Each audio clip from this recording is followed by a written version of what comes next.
الحمدللہ وکفا وسلام علی عبادہ الذین اصطفیٰ اما بعد۔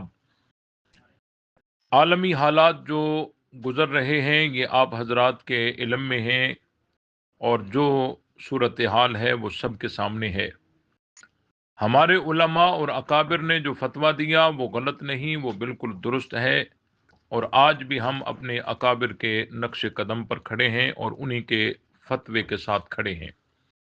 باقی حالیہ دنوں میں شیخ الاسلام حضرت مفتی محمد تقی عثمانی صاحب حفظہ اللہ کا ایک بیان جاری ہوا۔ اسرائیل اور امریکہ نے جو ایران پر حملہ کیا ہے، اور اس بیان پر کچھ تشویش پائی جا رہی ہے عوام میں، تو میں نے ضروری سمجھا کہ اس پر کچھ باتیں میں عرض کروں۔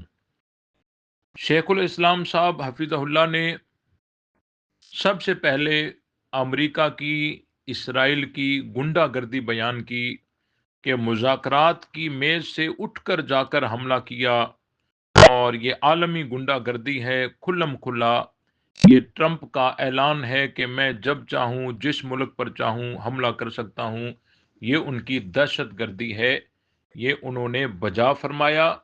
ہم بھی امریکہ پر لعنت بھیجتے ہیں اور اسرائیل پر بھی لعنت بھیجتے ہیں، اور وہ ایک عالمی دہشت گرد ہیں، اللہ تعالیٰ ان کو برباد کرے۔ آگے شیخ الاسلام صاحب نے فرمایا کہ امریکہ اور اسرائیل نے ایران پر اس لیے حملہ نہیں کیا کہ وہ شیعہ تھا۔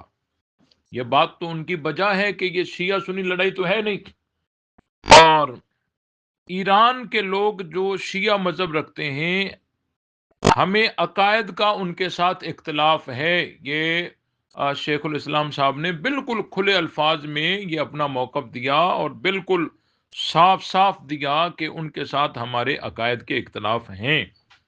آگے جا کے انہوں نے جو فرمایا ہے کہ کیا امریکہ نے اس لیے حملہ کیا تھا کہ وہ تمہارے عقائد کے خلاف عقائد رکھتا تھا؟ وہ تو چونکہ مسلمانوں کا ایک نمائندہ سمجھا جاتا تھا، اس لیے اس کے اوپر حملہ ہو رہا ہے۔ تو یہ جو ان کو مسلمانوں کا ایک نمائندہ سمجھا جاتا تھا، یہ سمجھ اسرائیل کی تھی۔ یہ شیخ الاسلام اپنی طرف نہیں فرما رہے، کیونکہ وہ تو اپنا موقف تو بتا کے آئے کہ ہمارا ان کے ساتھ عقائد کا اختلاف ہے۔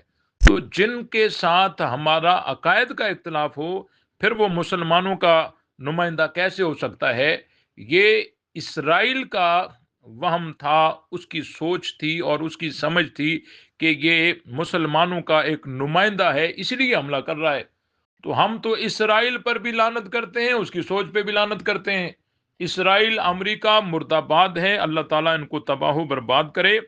اور پھر ساتھ ساتھ میں شیخ الاسلام صاحب نے یہ بالکل کھلی بات کی ہے کہ انہوں نے ایران کو اکسایا ہے حملہ کر کے، کیونکہ ایران کا یہ بیان تھا کہ اگر میرے اوپر امریکہ حملہ کرے گا تو جہاں جہاں امریکہ کے اڈے ہوں گے میں وہیں جا کر ان پر اٹیک کروں گا۔ پھر شیخ الاسلام صاحب کے بیان کو آپ دوبارہ سماعت فرمائیں، وہ بالکل کھلا فرما رہے ہیں کہ وہ امریکی اڈوں پر خلیجی ممالک میں انہوں نے حملے پتہ نہیں کیے، کتنے کیے، وہاں تو عوام قتل ہو رہی ہے۔ تو یہ ایک سازش ہے، اور اللہ تعالیٰ ان کو تباہ و برباد کرے۔ شیخ الاسلام صاحب ایک ذمہ دار عالم دین ہیں، اور ان کی بات کو سمجھنے کی کوشش کریں، اور اپنے علماء اور اکابر پر اعتماد رکھیں۔ اور ہمارا جو موقف ہے، الحمدللہ ہم اپنے موقف پر اسی وقت سے اب تک قائم ہیں، اور انشاءاللہ جب تک جان میں جان ہے ہم اپنے ملک کا بھی دفاع کرتے رہیں گے اور اپنے موقف کا بھی دفاع کرتے رہیں گے۔ اللہ تعالی ہم سب کا حامی و ناصر ہو۔